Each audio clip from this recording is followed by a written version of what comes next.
i-consider mo yung mga tauhan mo sa gym na mga ahente. Si Kahera, ahente yan.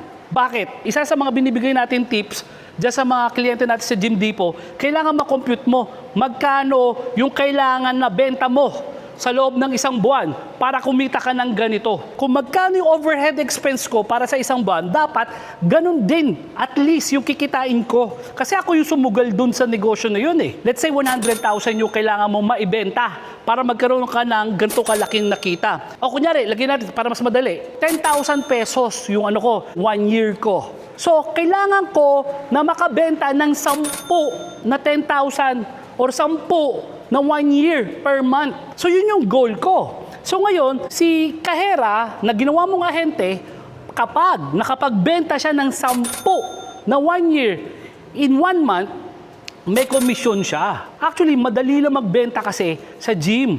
Yun lang, pag minsan, yung mga Kahera, hindi sila oriented na dapat nilang gawin yon. Kaya pang pataasin eh. Yung sales na yan, kung biro mo, ilan yung mag-i-inquire, tapos pag tumalikod na yung kliyente, bahala na, goodbye na. Pero hindi eh. Kailangan mo to, mahila mo pabalik. Yung Kahera mo, sikreto dyan. Yung Kahera mo, ang kailangan may komisyon.